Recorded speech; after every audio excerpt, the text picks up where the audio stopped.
ကျွန်တော်တို့ဒီနေ့ဆွေးနွေးမဲ့ပိုင်းကဏ္ဍကတော့ဥစ္စာတွေကိုတွက်ပြမယ်အစီအစဉ်ဖြစ်ပါတယ်အခုတွက်ပြမယ်ပု္ပ္ပစာကတော့ကျွန်တော်တို့စာမျက်နှာ36မှာရှိတဲ့ problem number 2ပေါ့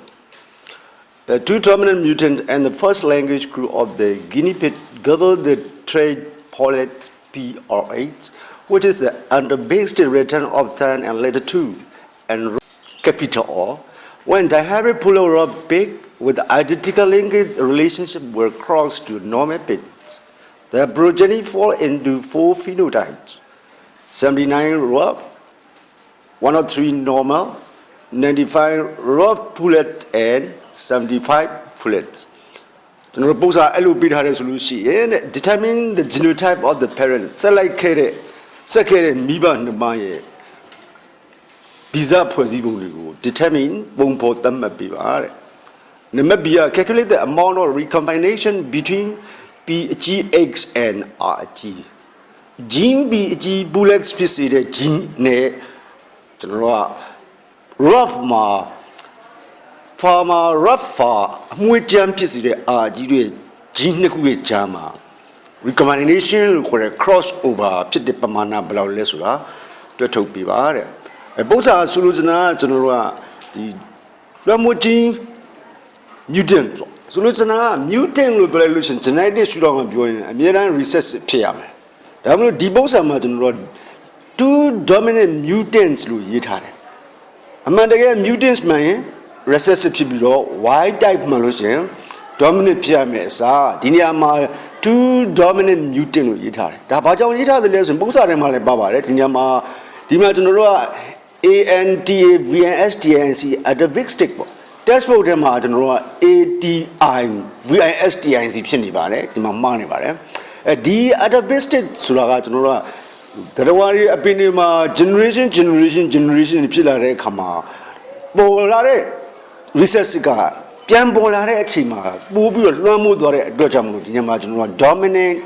mutant လို့ရေးထားတာပါဆိုလို့စနာ generation တွေမှာဆိုလို့ရှိရင်ဒီ generation guinea pig တွေမှာဆိုလို့ရှိရင်ကျွန်တော်ကဒီတမ်လို့ခေါ်တဲ့လက်မနဲ့ဒီခြေမလေးတွေမှာဆိုလို့ရှိရင် PGX ပြန်လာတဲ့ကြီးညလွှမ်းမိုးတယ်နောက်တစ်ခုက rougher အာကြီးရလည်းပဲဆိုရင်ကျွန်တော်ကရမ်းမိုးတယ်ဆိုလို့စနာ PGX by Polex ဖြစ်ပြီးတော့အာအကြီးပါလာရင်အမွေးရကျွန်တော်က rod far ဖြစ်ပါမယ်ဒါဆိုလို့ရှိရင်ကျွန်တော်က P အသေး X က recessive ဖြစ်သွားပြီပေါ့အာအသေးကလည်း recessive ဖြစ်သွားပြီပေါ့ဒီနေရာမှာ when dihybrid bullet rod picked dihybrid မိဘဖြစ်တဲ့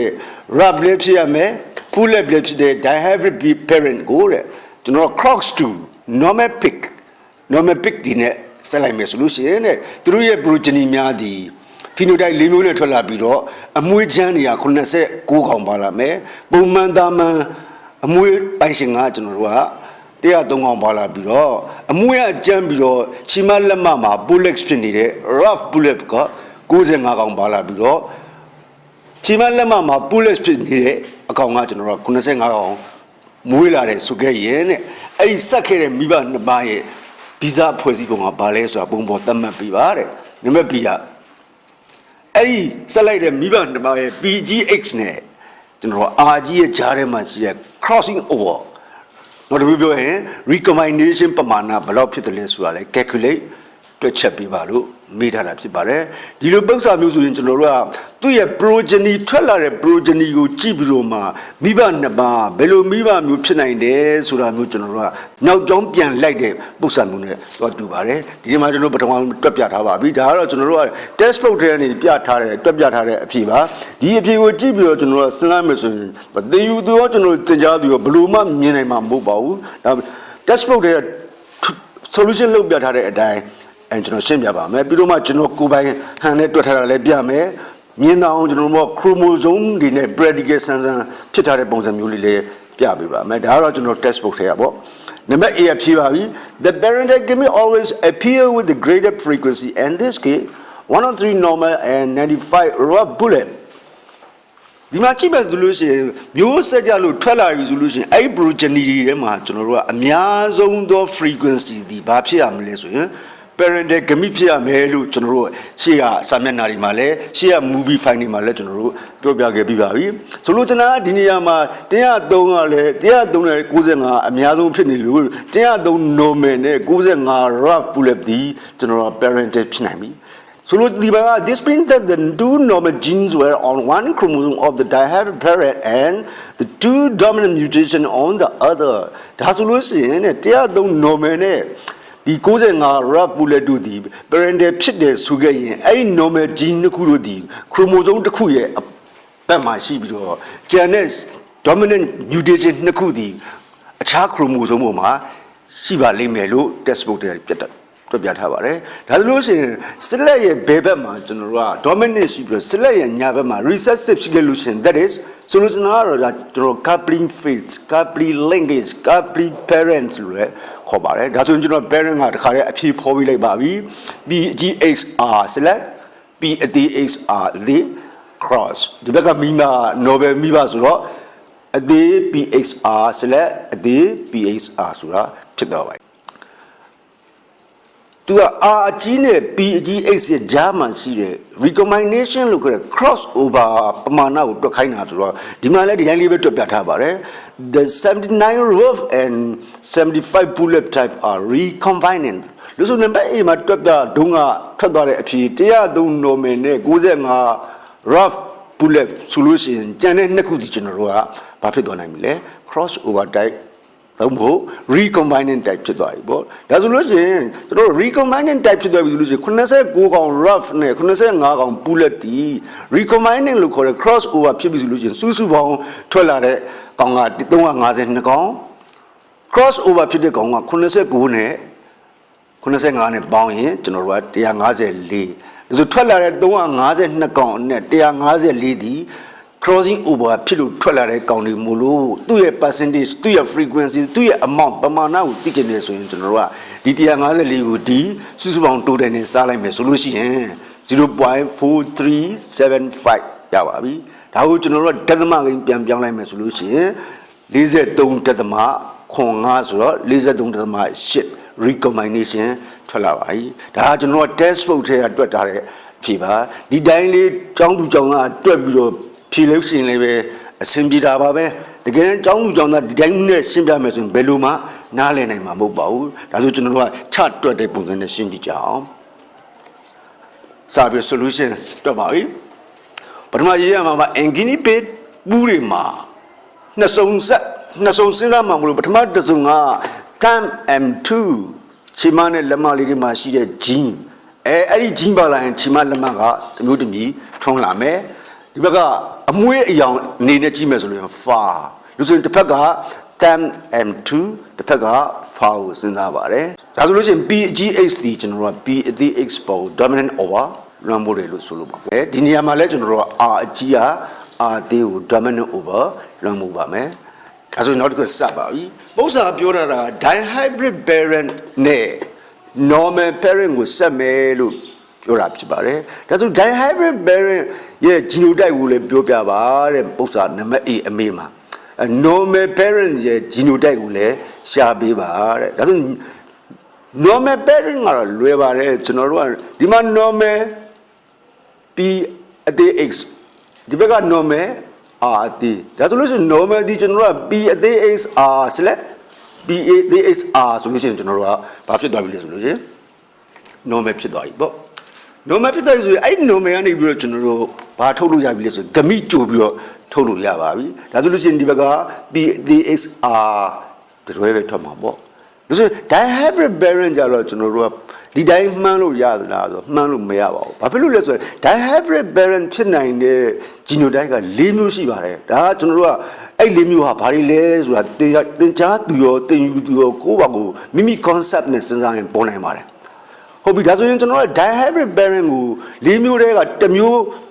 ပဲဖော်ထုတ်အောင်မှာဆိုတော့သူတို့နှစ်ပါးကိုဆက်လိုက်မယ်ဆိုလို့ရှိရင်တဲ့ဘာတွေလဲဆိုတာဖော်ပြထားပါလိမ့်မယ်ဆက်လိုက်ပါပြီဒီလိုထွက်လာတဲ့ကျွန်တော်တို့က progeny ရဲ့ phenotype က95 bullet rough က95ကောင် normal က103ကောင် bullet ပိုင်ရှင်က85ကောင်နဲ့ rough က 89ကောင်ဆိုပြီးကျွန်တော်တို့အသီးသီးဖော်ပြထားတာဖြစ်ပါတယ်ဒီထဲမှာကျွန်တော်တို့ကခုနကလည်းပြောပြပါပြီထွက်လာတဲ့အကောင်တွေထဲမှာအများဆုံးနှစ်ခုဒီ103နဲ့95ပေါ့အဲ့နှစ်ခုဒီကျွန်တော်တို့ကမိဘရဲ့ပုံစံအမျိုးအစားဖြစ်ရမယ်လို့ကျွန်တော်တို့ theory မှာလည်းခြေပိုင်းမှာသင်ခဲ့ပြီးပါပြီဒါဆိုရင်ကျွန်တော်တို့က95 bullet rough နဲ့103 normal ဒီဘာဖြစ်သွားပြီလဲဆိုရင်parental type နဲ့တူတဲ့ progeny တွေဖြစ်လို့ဆိုဒီလို85နဲ့ဒီက89 rough ဒီကျွန်တော်တို့က crossing over လို့ခေါ်တဲ့ cross over recombinant type ပုံစံတွေဖြစ်သွားပါပြီဒါဆိုလို့ဒီမှာ95 bullet rough ဖြစ်လာတယ်ဆိုရင် bullet rough ဖြစ်လာပြီဆိုကြတဲ့ပုံဖော်တော့မယ်တစ်ဖက်ကကျွန်တော်တို့က PGX နဲ့ RG ပါမ bullet rough ဖြစ်မယ်ဒါဆိုရင်တစ်ဖက်ကကျွန်တော်တို့ကဒီဘက်က PGX R ရယ်ဒါဆိုရင်ဒီ PGXR PADXR အသေးဒီကျွန်တော်တို့ bullet wrap တေချာပေါက်ဖြစ်သွားပါပြီလို့ဒီကောင်ကိုပြန်ကြည့်မယ်ဆိုရင်ဒီ PADXR ဒီဘယ်ကနေလာလဲဆို derived from the normal ဒီ normal နေစရလာတာဖြစ်ပြီးတော့ကျွန်တော်ဒီအကြီးဖြစ်တဲ့ capital PX နဲ့ R အကြီးဒီဘယ်လာတာဖြစ်ရမလဲဆိုလို့ရှိရင် derived from this dihybrid pairing ကဖြစ်ရမှာပေါ့ဒါကြောင့်မလို့ဒီကောင်ဒီ PGX R အကြီးဒီကျွန်တော်တို့က dihybrid မိဘရဲ့ genotype တစ်ဝက်ကိုပိုင်သွားပြီပေါ့လို့ဆိုနောက်တစ်ဝက်ကဘာဖြစ်နိုင်တယ်လဲဆိုရင်ဒီမှာကြည့်အောင်ကျွန်တော်ဒီ parental ကိုပြန်စဉ်းစားမှာပေါ့ဒီ parental ကကျွန်တော်တို့ကသူ့ရဲ့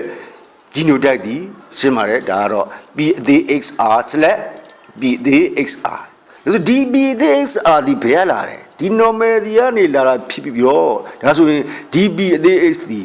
must be from this parent ပေါ့ဒါဆိုရင် PADXR ပေါ့ဒါဆိုရင်ကျွန်တော်တို့ကဒီ dihybrid parent ရဲ့ genotype ဒီ PGXR အကြီး/PADXR ဆိုတာလုံးဝကိုသိကြသွားပါပြီဒါဆိုလို့ရှိရင်ကျွန်တော်တို့ကဒီ select ရဲ့ဘယ်ဘက် chromosome ပေါ်မှာdominant gene အစုံလိုက်ရှိပြီးတော့ဒီ select ရဲ့ညာဘက် chromosome ပေါ်မှာ recessive gene အစုံလိုက်အတွဲလိုက်ရှိနေခဲ့ရင်ဒါကျွန်တော်တို့စာမျက်နှာ3မှာတော့လည်းရှင်းခဲ့ပြီးပါပြီ1 to 4 movie ကျွန်တော်ရဲ့ movie file ထဲမှာလည်းအသေးစိတ်ရှင်းပြခဲ့ပြီးပါပြီဒီလို chromosome ပိုင်ရှင်ဆိုလို့ရှိရင်ကျွန်တော်တို့က coupling phase coupling linkage coupling parent လို့ခေါ်ပါတယ်ဒါဆိုရင်ကျွန်တော်တို့ဒီဘက်က dihybrid parent ရဲ့ genotype လည်းသိပြီnormal ရဲ့ genotype လည်းသိပြီဆိုရင်ဂမိထုတ်လို့ရပြီပေါ့ဒါဆိုဂမိထုတ်မယ်ဆိုရင်လည်းနားမလည်ဘူးဆိုရင်ကျွန်တော်စာမျက်နှာ3ကိုပြန်သွားလိုက်ပါစာမျက်နှာ3မှာ coupling linkage ရဲ့အောက်မှာ parental ဂမိကဘယ်လိုထုတ်တယ်လဲ cross over ဂမိကဘယ်လိုထုတ်တယ်လဲဆိုတာအဲ့လိုထုတ်မှရပါမှာစာမျက်နှာ3ကိုပြန်ပြီးတော့ refer လုပ်မယ်ဆိုရင်အားလုံးအဆင်ပြေပါလိမ့်မယ်ထွက်ပါပြီကျွန်တော်တို့ဒီဘက်က parental အနေနဲ့ထွက်မယ်ဆိုလို့ရှိရင်ဒီဘက်က PGXR အကြီးနဲ့ဒီဘက်က PDXR အသေးတိုင်းပြန်ထွက်ပါမယ်ဆိုဒီအတွဲဒီကျွန်တော်တို့က parental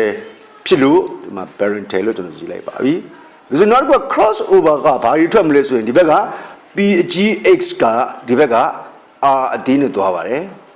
ထွက်ပြီနောက်တစ်ခါ PADX က R အကြီးနဲ့သွားပါပြီဒီနှစ်ခုဒီကျွန်တော်တို့က cross over type ဖြစ်ပါလိမ့်မယ်ဟုတ်ပြီဒါဆိုကျွန်တော်မိဘတွေရဲ့သက်ဆိုင်ရာအတီးတီး gametes တွေကိုထုတ်ပြီးပြီဆိုရင်ဒီလိုနှစ်ခုကို gamete အချင်းချင်းဝင်ပြီးတော့ကျွန်တော်မျိုးဆက်ကြည့်လိုက်ပေါ့ဒါဆိုဒီအတွဲထွက်မှာပေါ့နောက်တစ်ချက်ဒီမှာဒီတွဲထွက်မယ်ဒီတွဲထွက်မယ်နောက်တစ်ချက်ဒီပုံစံအတိုင်းထွက်မှာပေါ့ဒါဆိုကျွန်တော်တို့ကသူပြောတဲ့ပု္ပ္ပာမှာပြောထားတဲ့95 bullet wrap ထွက်တယ်103ကလည်း normal ထွက်တယ်85ကလည်း bullet ထွက်တယ်89ကလည်း wrap ထွက်တယ်ဆိုမှန်သွားပြီအဖြေတိုင်းမှန်သွားပြီဆိုလို့ရှိရင်ကျွန်တော်တို့ဒီကောင်ဒီဘယ်မိဘထွက်လာလဲဆို dihybrid မိဘဘယ်လိုမိဘဘယ်လို genotype ပိုင်တဲ့မိဘထွက်လာတယ်လဲဆိုရင်အဖြေက PGXR/PADXR ဒီတစ်ဖက်က dihybrid မိဘရဲ့ genotype ဖြစ်ပြီးတော့တစ်ဖက်က PADXR အသေး select PADXR အသေးဒီကျွန်တော်တို့က normal မိဘရဲ့ genotype ဖြစ်တယ်ဆိုတာကျွန်တော်တို့ပုံပေါ်သွားပြီပေါ့နောက်တစ်ချက်ကကျွန်တော်တို့ဒါဟိုတင်ကြားသူကတင်ယူသူတွေကိုကျွန်တော်တို့က chromosome type အပြင်နဲ့မြင်နိုင်အောင်လို့ပြောပြရမယ်ဆိုလို့ရှိရင်ပို့ပြီးတော့မြင်လာတာပေါ့အခုတင်ပြမှာတော့ကျွန်တော်တို့ chromosome type ကိုပုံဖော်ပြီးတော့မှကျွန်တော်တို့တင်ယူသူကနေပြီးတော့မှဟိုတင်ကြားသူကတင်ယူသူကိုမြင်သာအောင် ကွန်းကွန်းကွဖော်ပြတဲ့နည်းကိုကျွန်တော်တင်ပြမှာဖြစ်ပါတယ်ဒါဆိုလို့ရှိရင်ဒီဘက်က chromosome ဒီ PGX နဲ့ RG ပိုင်ပြီးတော့ဒီဘက်က homologous chromosome ဒီ PAX နဲ့ RD ပိုင်တဲ့ chromosome ဖြစ်မယ်ဒါဆိုဒီဘက်ကမိဘကတော့ကျွန်တော်တို့က normal မိဘကဘာပဲပိုင်မလဲဆိုရင် PAXR/PAXR ဆိုဖြစ်ပဲဒီမိဘနှစ်ခုကိုကျွန်တော်တို့ကcross လုပ်ပြီးမျိုးဆက်ပြီး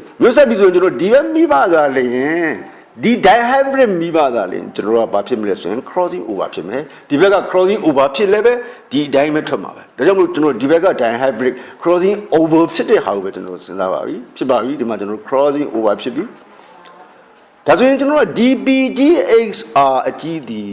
crossing over ရဲမပါဘူးPAXDR ကလည်း crossing over ရဲမပါတဲ့အတွက်ကြောင့်သူကသူ့ရဲ့ parental အတိုင်းပြန်ထွက်ပါမယ်ဒါဆို PGXR ဒီဘက်ကထွက်လာမှာတော့ကျွန်တော်တို့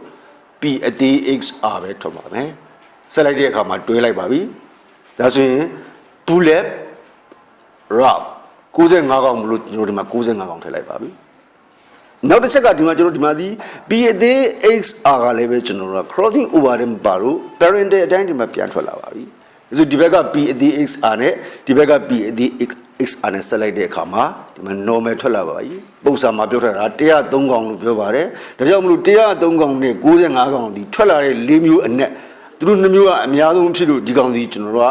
parental type နဲ့တူတဲ့ progeny တွေလို့ယူဆရမှာဖြစ်ပါတယ်ဒါဆိုရင်ကျွန်တော် crossing over ဖြစ်တော့မယ်နောက်တစ်ခုကဒီမှာ cross over ဖြစ်ပြီး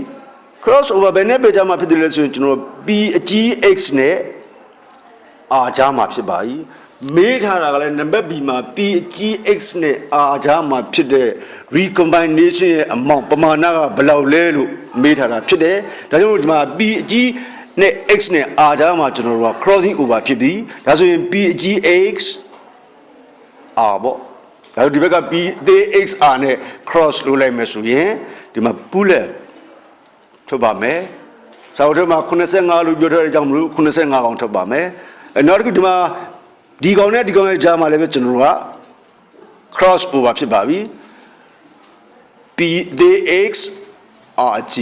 ဒီဘက်ကလာမှာကျွန်တော်တို့ PAXRD နဲ့ cross လုပ်တဲ့အခါမှာဒီမှာ rough ဆိုတဲ့89កောင်ရပါပြီဒီထွက်လာတဲ့ကျွန်တော်တို့က၄မျိုးထဲမှာဒီ2မျိုးကအများဆုံးဖြစ်လို့ parental လို့လည်းပြောပြီးခဲ့ပြီဆိုရင်ဒါဆိုဒီ2မျိုး89နဲ့ကျွန်တော်တို့ဒီ85ဒီဘာဖြစ်သွားပြီလဲဆိုလို့ရှိရင် cross over ဖြစ်သွားပါပြီလူစင်ထွက်လာတဲ့အကောင်မောင်းဒီကျွန်တော်တို့အလုံးပေါင်း၄မျိုးထဲမှာပေါင်းလိုက်ရင်အကောင်မောင်းကကျွန်တော်352កောင်ထွက်လာတာဖြစ်ပါတယ်အဲ့တော့ကျွန်တော်တို့ကနံပါတ် B ကိုတွက်တော့မယ်ဆိုလို့ရှိရင်cross over ဒီကျွန်တော်တို့ဘယ်လောက်ဖြစ်သွားပြီလဲဆိုရင်89កောင်နဲ့85កောင်ဒီ cross over ဖြစ်လို့ထွက်လာတဲ့ progeny ဖြစ်ပါတယ်စုစုပေါင်းထွက်လာတာကအလုံးပေါင်း352កောင်ထွက်လာပါတယ်ရှာခိုင်းတာကျွန်တော်တို့ cross over လို့ခေါ်တဲ့ recombination amount ပမာဏဘယ်လောက်ဖြစ်တယ်လဲလို့ရှာခိုင်းတဲ့အတွက်ကြောင့်မို့လို့ထွက်လာတဲ့ကျွန်တော်တို့150 352កောင်အနက်154កောင်ဒီ recombinant ဖြစ်လို့ cross over ဖြစ်လို့အဲ့ဒီကကျွန်တော်တို့က154ကိုတီးပြီးတော့စုစုပေါင်း total number 352နဲ့စားလိုက်တဲ့အခါ 0.4375 ရပါပြီဒါဆိုရင်ကျွန်တော်တို့က percentage ပြန်ပြောင်းမယ်ဆိုလို့ရှိရင်100နဲ့မြောက်လိုက်ပေါ့ဒါဆိုရင်43.5အနည်းဆုံး approximately ယူလိုက်မယ်ဆိုရင်ကျွန်တော်43.8% recombination ပေါ့ဒါဆိုရင်ဒီကောင်ဒီဘယ်နဲ့ပေချာမှာဖြစ်တဲ့ကောင်လဲဆိုလို့ရှိရင် A နဲ့ PGX နဲ့ R အကြီးရဲ့ဂျားမှာဖြစ်တဲ့ recombination မှာပု္ပ္ပာမေးရလဲ DPGX နဲ့ PGX နဲ့ R အကြီးရဲ့ဂျားမှာဖြစ်တဲ့ recombination ရဲ့ amount ပမာဏကိုကျွန်တော် calculate တွက်ထုတ်ပါလို့မေးထားတဲ့အတွက်ကြောင့်ဒီမှာကျွန်တော်တို့အဖြေရပါပြီ 43.8% recombination or crossover ရပါပြီဒါကျွန်တော်တို့စာမျက်နှာ36ကနံပါတ်2ကိုတွက်ပြခြင်းဖြစ်ပါတယ်သူ့ကို refer လုပ်မယ်ဆိုလို့ရှိရင်ကျွန်တော် theory ပိုင်းမကြည့်လို့တွက်လို့မရဘူးဆိုရင်ကျွန်တော်စာမျက်နှာရှစ်က example 7ကိုတွားပြီးတော့ refer လုပ်မယ်ဆိုရင်ဒီပု္ပ္ပာတွက်ဖို့ရအတွက်ကွန်းကွန်းကွက်ကွက်မြင်နိုင်လိမ့်မယ်လို့အကြံပြုရင်းနဲ့ဒီပုဂ္ဂိုလ်ကျွန်တော်တို့အဆုံးသတ်ကြအောင်